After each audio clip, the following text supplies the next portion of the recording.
Good day and welcome to Predators Proclivity, where we look at data from the season for the NHL Nashville Predators and make comments upon it. I am your host, Preston Proctor.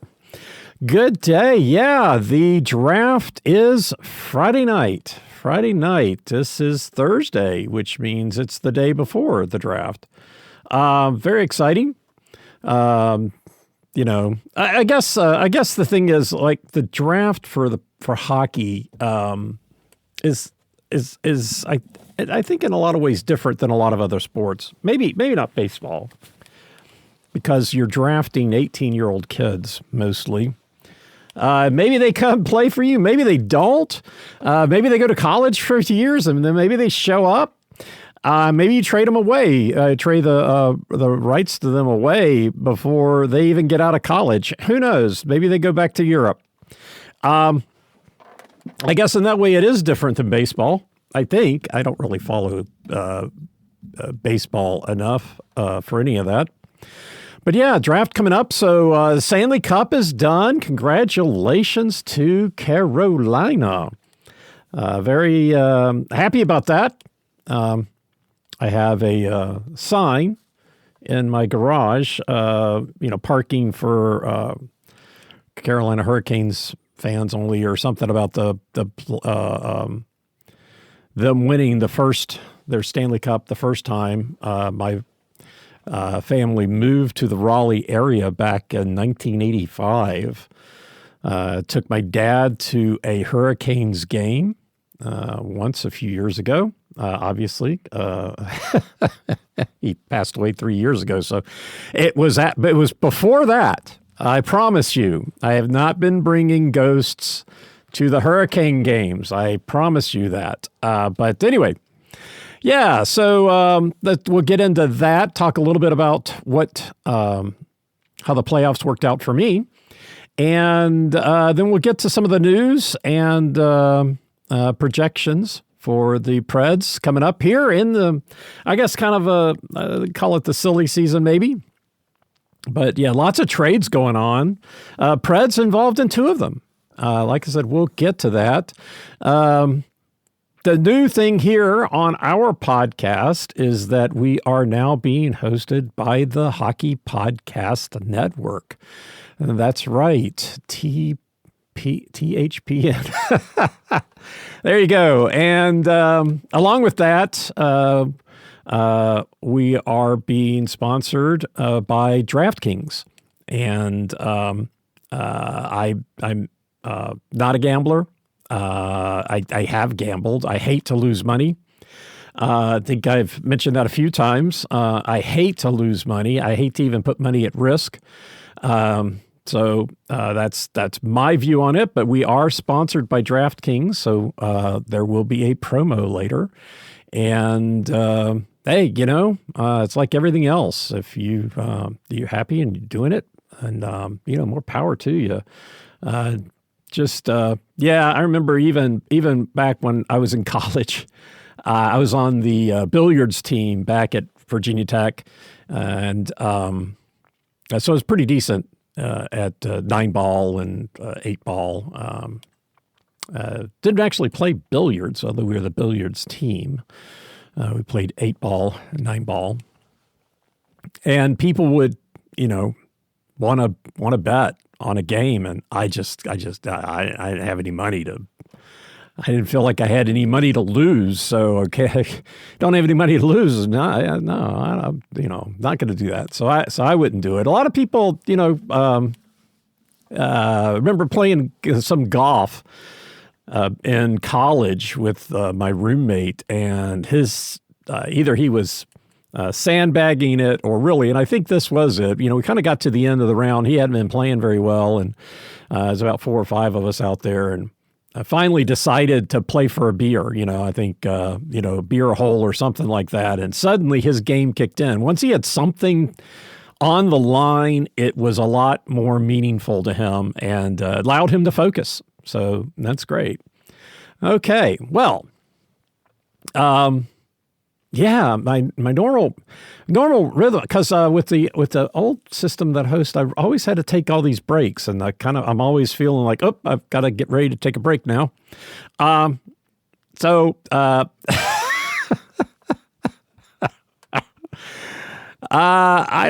don't have this. I guess I can put as many breaks as I want in, but I'm going to try to keep it to a minimum. I don't think we're going to have that long of a podcast.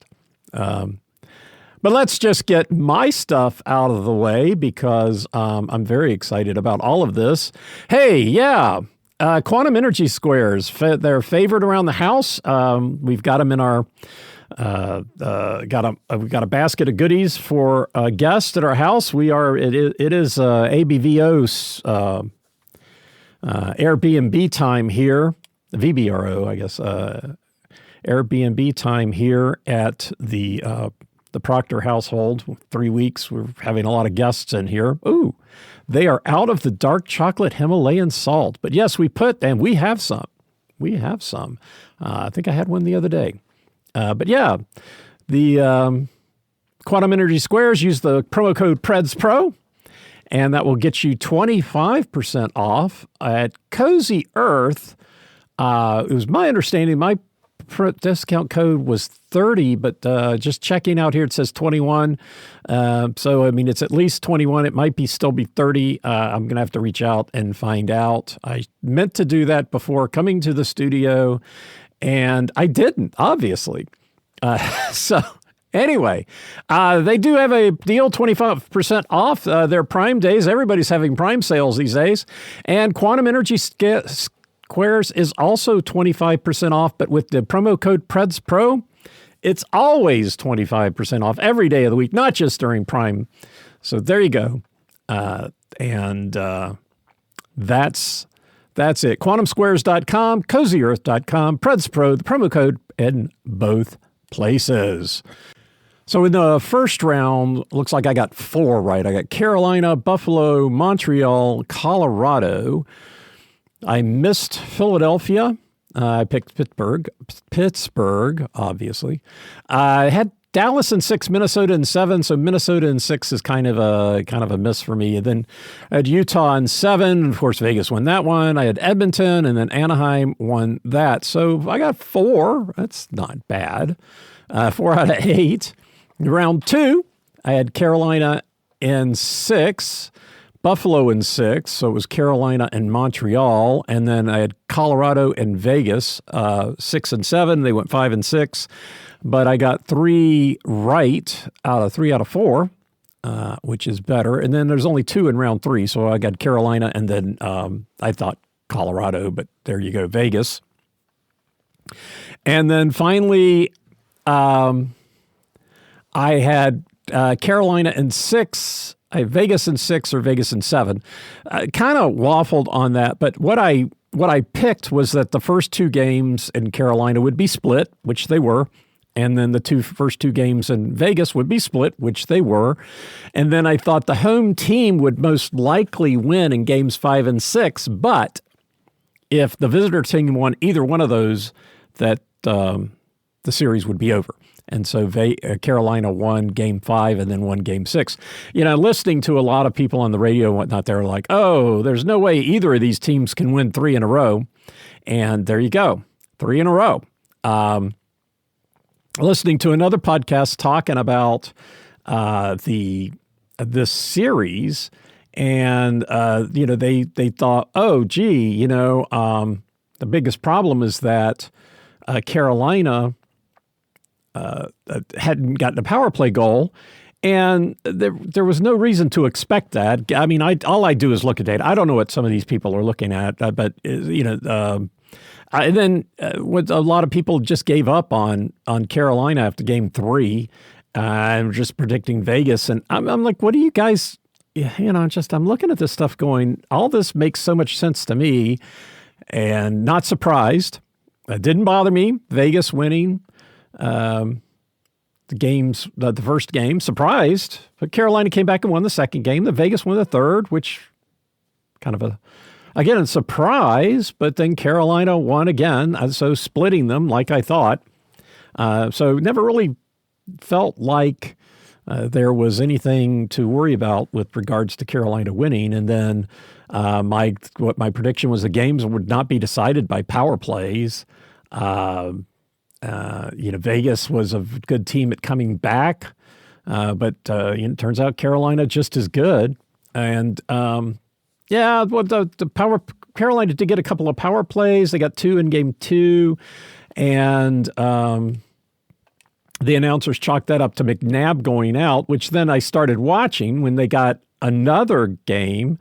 They got 3 power play goals in game 5, which 2 of them McNabb, and 2 of them, McNabb was committed one of the penalties, and then Mark Stone the other. So probably, one of the big deals there is that their players, the wrong players were committing the penalties. Well, there's a good time to create a penalty, but I think things played out for me the way I would have expected, and I'm happy for that.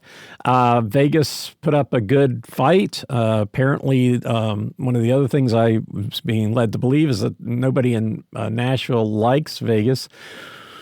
Well, we have to compete against them. I think Vegas obviously deserved to be there this year. They were handed it by the NHL. In previous years, the first year especially, and I have a little bit of animosity / resentment to Vegas because of that. So that kind of shapes the way I look at things. If you got me pulling for Anaheim over a team, obviously there's something going on there. So anyhow, so that's the Stanley Cup. Two Stanley Cups for Carolina. They did not give the Conn Smythe to Vegas. Another thing I heard was that they would potentially yet again give it to a player on the forward on the losing team, since it is most valuable in the playoffs, not just the finals. But, that person's no Connor McDavid, so the NHL not that inclined. They shouldn't have been inclined the last time either. I think there were definitely players on Florida that deserved it, goaltender especially. But that's how it goes. And also, so how does it go? Well, okay. All right, it comes down to this. Just like, in the Stanley Cup playoffs, that's a best-of-7 battle. And, during that, DraftKings would have had you covered every step of the way. The DraftKings sports app, now available, all 50 states, includes all markets. Sweat. Every shift of the series, all in one place with one app. New DraftKings customers sign up with code THPN, spend $5 and get $200 in rewards within 21 days. That's code THPN. In partnership with DraftKings, the crown is yours. Bet with DK Sportsbook. Gambling problem? Call 1-800-GAMBLER. 1-800-MY-RESET. New York, call 877-8-HOPE-NY or text HOPE-NY. Connecticut, call 888-789-7777 or visit ccpg.org. On behalf of Boot Hill Casino in Kansas, that text pass-through may apply in Illinois. 21 and over. Void in Ontario. Event contract trading with DraftKings predictions involves risk of loss. Sportsbook bonus bets expire in 7 days. $50 in predictions dollars issued weekly for 3 weeks expire in 1 year. Redeem one non-withdrawable reward. Availability varies. Predictions offer void in New York. Ends June 28. Terms at dkng.co/audio. So let's get to a Predators update. Moving on. Yes, let's move on. Okay, well, hey, congratulations to Pekka Rinne, selected to the Hockey Hall of Fame, class of 2026.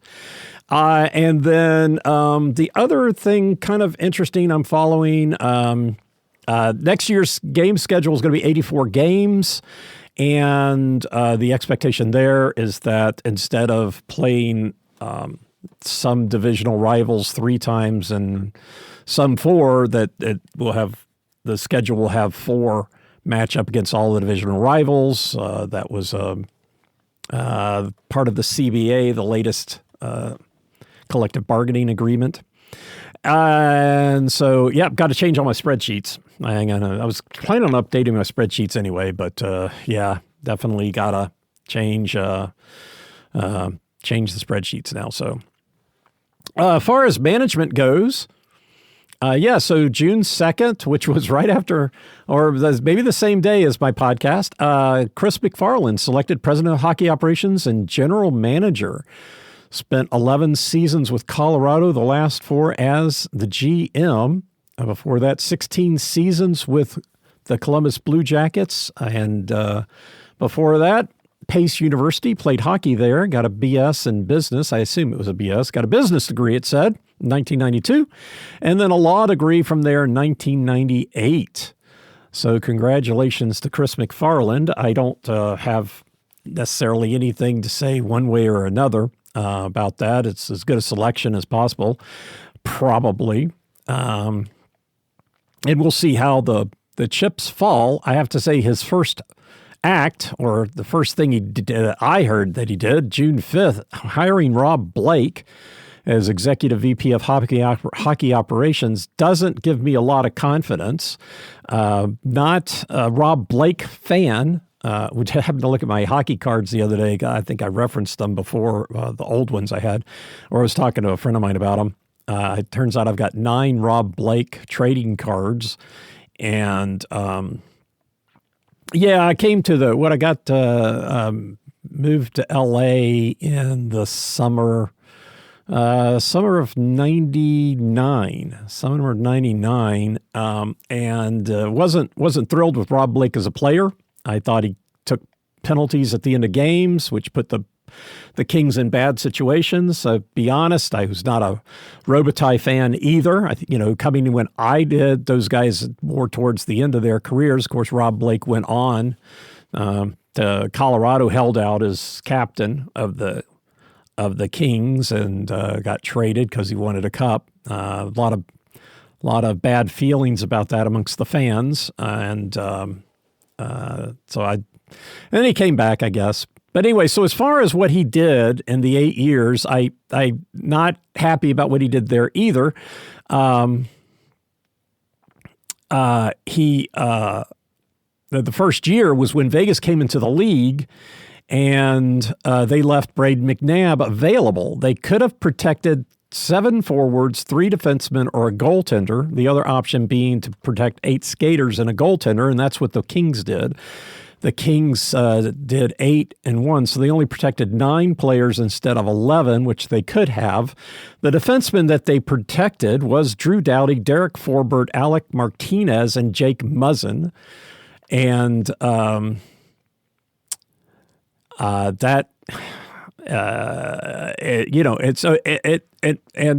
still could have done that, and they could have protected Braden McNabb.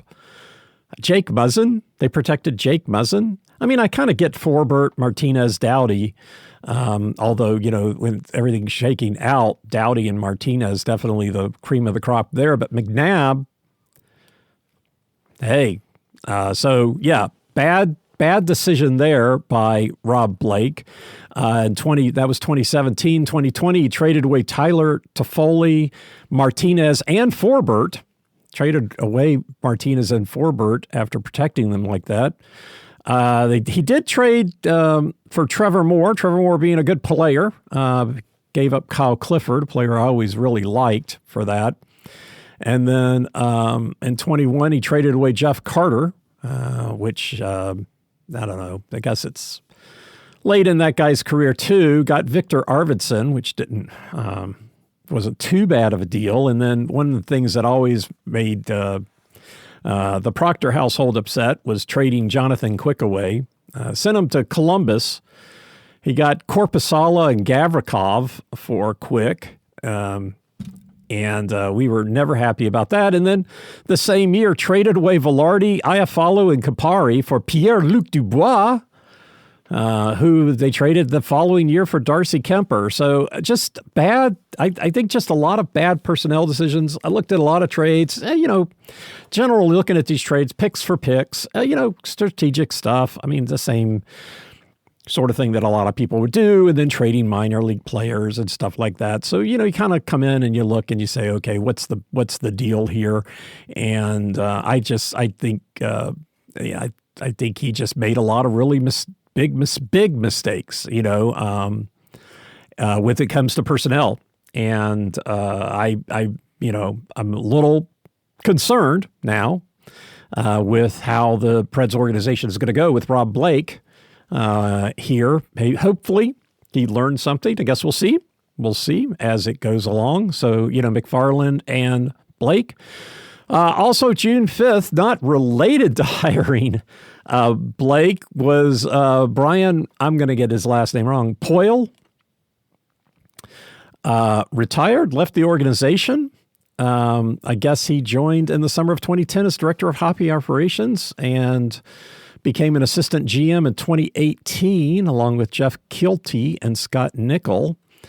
But as he has left, the Pohl family started a youth hockey scholarship, the backing of the Predators Foundation. So he's not leaving the Predators organization. So now there's the Poyle Family Youth Hockey Scholarship to benefit deserving young players in need of financial assistance. There you go, David Poole. And then the other thing, June 17th, Jamie Langenbrunner hired special assistant to the GM. Supposed to be working in scouting, collegiate free agent scouting and recruital, special assignments, and more. He was assistant GM Boston between 22 and 26. Played 1,109 career games, Dallas, New Jersey, and St. Louis, winning a Stanley Cup along the way. So that's management changes there at the Preds. And again, we'll see how things work out. And we've got a little bit more data because of the players. So let's take a quick look at what players we've got, what players we're getting, and where the team's going to go. So what here. Listening to another podcast, and they were going on and on about how the Preds needed to trade up higher in the draft. They mentioned wanting to be higher than Chicago, which doesn't make any sense now that I'm looking at the draft board. But maybe that's changed. But what I see is that, so I went back and I looked at Carolina. Carolina, their top goal scorer had 32 goals. Nashville's top goal scorer had 42. So you can say we had a better goal score. In fact, we had one at 42 and one at 40. The thing that was different there, though, was Carolina has 7 players that have 20-plus goals. Preds have 3. 42, 40, 25, and then 17. That's the top 4 for the Preds. And like I said, Carolina. So I think the biggest issue they've got, people are talking about, we need centers. And what we need is a cohesive team that can play together. But what we really need is somebody that can score goals. Now, the Preds have just made 2 trades. We got Ross Colton back on the 16th. Basically got Ross Colton for 2 draft picks, the 2026 round 3 and 2027 round 3 draft pick. Funny, the 2027 pick was Colorado's that we got from them, or got somehow. So they're getting their round 3 draft pick back. And then we swapped minor league goaltenders. Whatever. I liked Krona. I thought he had good stats. I liked him in training camp. One of the things I heard, he's not living up to his potential. Well, yeah, he's the backup goaltender in the AHL. Behind somebody who's doing really well. And so maybe, a good move for both of the backup goaltenders. Otherwise, I don't really have a lot to say about that. Colton and Posh, the other person, the goaltender we got, both of those are in the last year of their contract.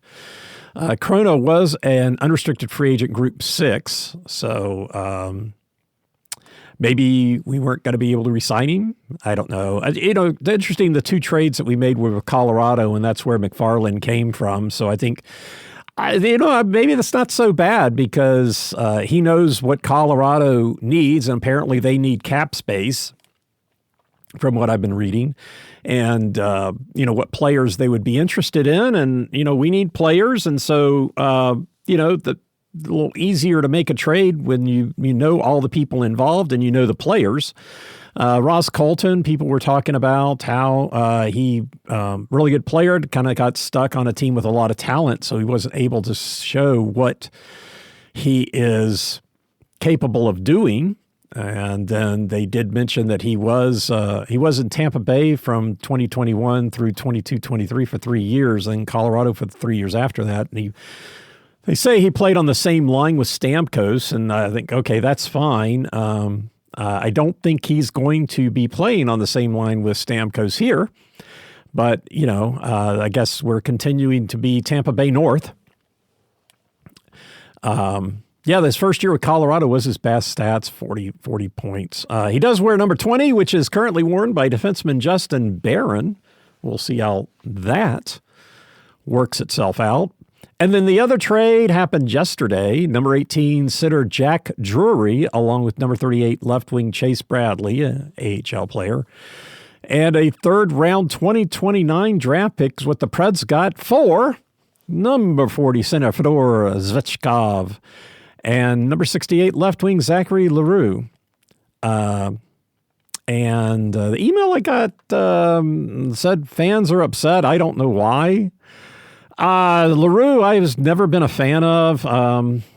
He's been suspended in every league he's played in. I think even the 8 years and under league probably got suspended from that too. Notable that he's been suspended at every level of hockey that he's ever played in, and plays with a lot of heart. I think he's a liability. He did get through last year without being suspended, so good for him. But never been that big on him. Zvechkov I liked, but I can see making a trade like Drury for Zvechkov if we can make it work out. Drury did have better numbers than Zvechkov. Of course, Colorado had better numbers than the Preds. There you go. Both of them are Drury and Bradley, that is, are restricted free agents without contracts. So we're going to have to make qualifying offers on both of them. Chase Bradley, an AHL player, entry-level contract. So there's that. With the Drury, the qualifying offer would have to be 1.6 or more. And I think that's the Preds have plenty of cap room. I looked that up somewhere. Where do I? There we go. $23 million. I'll get to that when I start talking about free agents. And so that is the trades that were made. As far as restricted free agents, unrestricted free agents for the Preds, we've got left wing Eric Halla, center Tyson Yost. To me, the fact that they traded for Colton and now especially trading for Drury, they're not planning on re-signing Halla. I think I did hear something where he's interested in re-signing. 34, and what was he making? If I remember right, 3.1 last year. I don't remember, but definitely Colton, I think, is under that. Drury is under that, maybe together. But Halla being 35, maybe, I don't know. I hate the rent-a-player idea, but that seems like maybe what we did with Halla. Tyson Yost, I don't think he necessarily was all of that outstanding either. But, you need players to make a team. And then restricted free agent is number 20 defenseman Justin Barron, whom I don't see any problem with keeping.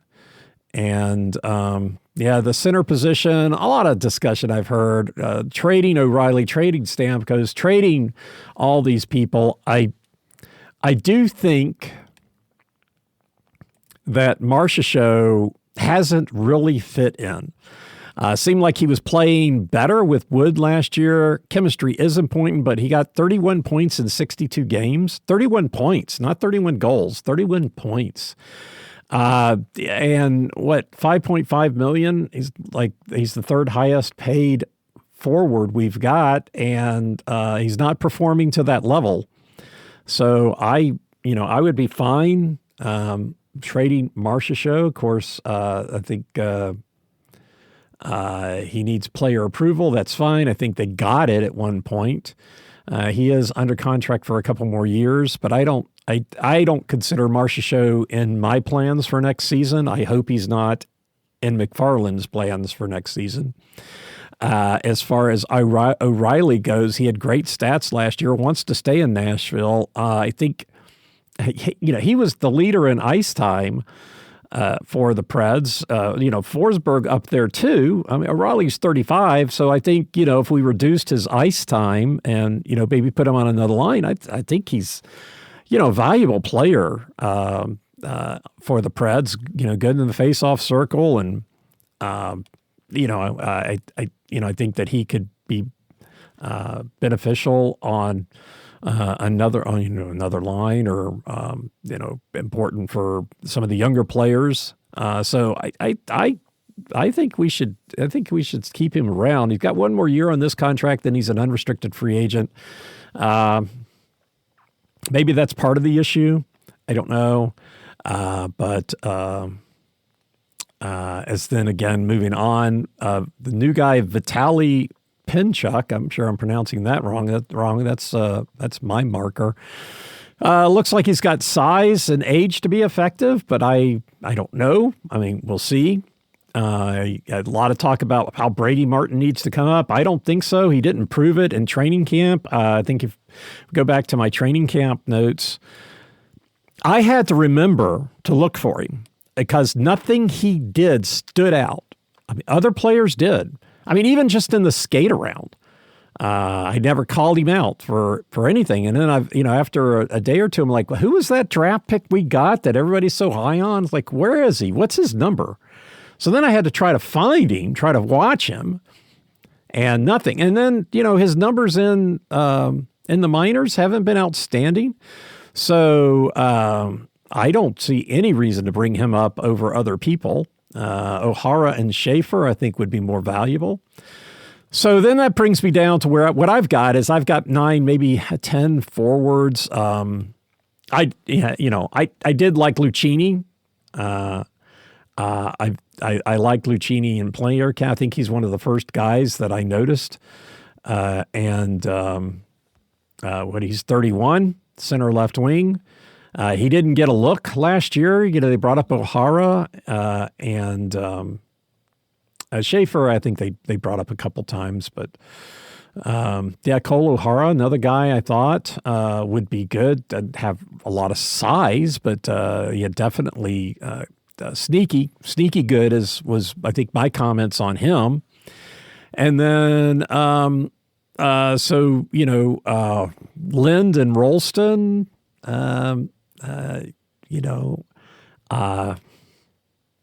As far as forwards go, Kalen Lind, Ryder Rolston, whom Kalen Lind, 21, Rolston, 24. I don't remember thinking a lot from training camp, but potentially players they could use if they don't get anybody, but hopefully, they do come around. So basically, I went back and tried to see who was playing with whom. We got Wood with Forsberg, and I don't have another wing. We need another wing for that line. And O'Reilly, Stamkos, and Evangelista was a line. Then with Colton here, I've got him with Schaefer, and we need somebody there too. And then Drury, Pinchuk, and O'Hara. So, what basically, even with all those lines, we're really, we need to find a scorer. We're not going to get that out of the draft. I've got some free agent prospects I'm really excited about. Then as far as defensemen go, We got Yossi and Haig were playing together in training camp. Haig got injured at the beginning of the season. Skay with Barron and Perbix and Ufko. Ufko, another guy I was very excited about from training camp. And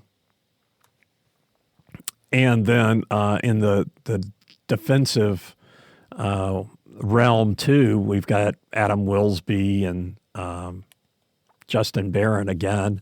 So I think we've got good defensemen. I wouldn't mind having another shutdown defenseman is what I really feel like we need.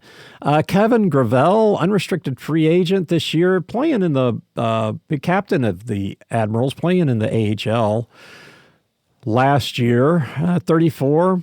I don't know. I think he had a good year. They might sign and keep him. We might just be winding up with too many defensemen in the minor leagues, but I don't think that's the case. We've got Jordan Osterley and Andreas England that are playing down in the AHL that also could be up with the NHL. So I think we're pretty good just on numbers of defensemen, and then they got Christopher Setoff, 24. So so it looks like we've got talent. I think that another, like I said, another shutdown defenseman would be good. Yossi kind of has that role, I believe. Skay is more of an offensive player, although, I think his I hate using the term superpower, but his anticipation, really good. Haig could probably be that shutdown. He's big enough. But yeah, I don't know. If they find a way to tighten up the defense is what we, really need. The little things like, lay down on the ice to block the pass. Don't just throw your stick in the way, when they've got a breakaway. I saw that Carolina did that. So it's not out of favor, but I don't see the Preds doing that on a regular basis. And I think that's a problem. So the defense definitely needs to be tightened up. Moving on to free agents. So the free agent season, I guess if you want to call it, it's July 1st. And the Preds have $23 million in cap space, which goes away, when they, start to sign players here and there, but $23 million is still pretty good. I think I have two defensemen I've kind of got my eye on. Rasmus Anderson out of Vegas. He had 21-41 in ice time last year. He's 29, $4.5 million. Does play on the right side or right-handed. And then since we're doing all these trades with Colorado, why not sign defenseman Brett Kulak? 1908 defense in ice time last year. He's 32, $2.75 million, and a lefty. So let's see what we got for as far as the pay goes. We've got Roman Yossi at $9 million, Brady Skay at $7 million, and Nicholas Haig at 5.5. So I think Dennis Anderson would fit in there. Then Nicholas Perbix at 2.7. So I think we don't need two. I don't think we need two, but maybe one. Anderson with 21-41. But those guys could get re-signed. As far as forwards go, center Jack Roslovic with Edmonton, 21 goals, 36 points overall. He's 29, $1.5 million. I think, there's a lot of cap space here that he could be enticed to come to Nashville. 21 goals, 36. So 20 is, I'm looking for 20 goal scorers and up. Played for Edmonton. Not my favorite team, but he's 29 and 1.5. I think he would be a good sign. You got right wing Anthony Mantha. I kept ignoring looking at him, and I'm not sure why, but I went back with Pittsburgh, 33 goals, 64 points. He's 31, $2.5 million. So another guy I think that would be really good with with the Preds. And, the Jack Roslovic center, a lot of talk about how we need another center. But, I think if you get a score, right wing Anthony Mantha, put Mantha on the line with Wood and Forsberg, I think that starts to solve a lot of problems, or you could even be on a different line. I mean, what we need is multi-line scoring. And O'Reilly, Stamkos, and Evangelista should be a line that scores pretty well. Forsberg would. Maybe put Schaefer up with them, and then, maybe put Mantha on the third line. I don't know, man. But, Colton, Mantha, and O'Hara or something, get three-line scoring. That would be something else. Other players that I looked at, right wing Ilya Mikheyev out of Chicago. He's 31, $4.75 million, 18 goals, 36 points. Right guy I'm kind of excited about, right wing Kyler Yamamoto with Utah. I think he would be a good sign. He doesn't, as I say, he doesn't solve any of the problems that the Preds have right now, but he's an unrestricted free agent, $775, got good numbers. He's 27. I just remember the name, and I remember when we would play against him, and I think, he's a young guy, and we could sign him and bring him into the organization, and that would just kind of really give us a lot more flexibility in the forward spots. But there you go. So Roslovic, Mantha, Mikheyev, and Yamamoto. I didn't really see any goaltenders. I'm not really looking for a goaltender, but I did. I did note that Eric Comrie with Winnipeg is he's 30, $825K, going to be unrestricted free agent. There's lots of talk, though. Lots of talk about Connor Hellebuyck going somewhere. I don't know. People, some of the things I'm looking at, people are saying, well, maybe not. I'm glad I didn't say anything. And, I guess there's what the latest talk is that he could be going to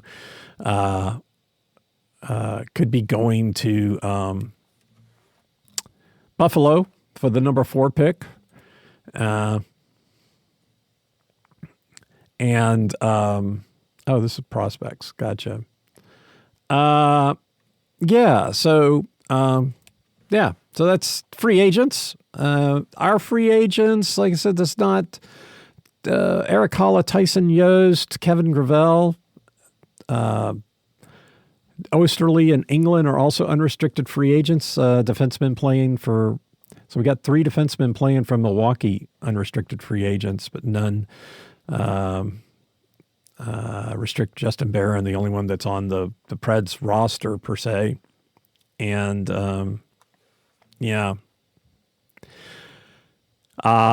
don't really think the Preds at risk in this year. Next year, boy, just light up the board with unrestricted free agents, restricted free agents. Next year is going to be a challenge for the Preds. O'Reilly, Colton, Weisblatt, unrestricted free agent, Evangelista, Pinchuk, Wood, O'Hara, Schaefer, Kamel, restricted free agents, Perbix unrestricted, Ufko, Willsby restricted.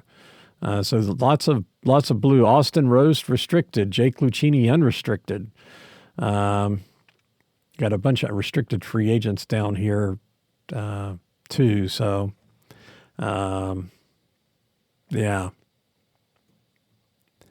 Okay. Which takes us to draft discussion. And don't really have a lot to add to the draft. It's going to happen. A lot of people talking about trading up. I don't know why. Preds have 11 draft picks this year, which seems like a lot. And we'll see how the draft goes. They got 1 first round, 2 second round, a third round, 2 in the 4th, 3 in the 5th, a 6th round and a 7th round. So did see some discussion about who they might be picking. And that's great. But I think the people that they are looking at picking, to me, are not people that are going to start right away. So, good prospects for the future is what I think the Preds are going to be doing this year in the draft. I don't know that there's anybody that is really going to come out and play. We had a few last year, but there you go. Maybe the first three. Maybe the first three players that can come out and play. So anyway, that is what we've got. And again, thanks to the Hockey Podcast Network. And we will, again, this learning process here. So anyway, thanks for listening, everybody. I am Preston Proctor, and you've been listening to Predators Proclivity.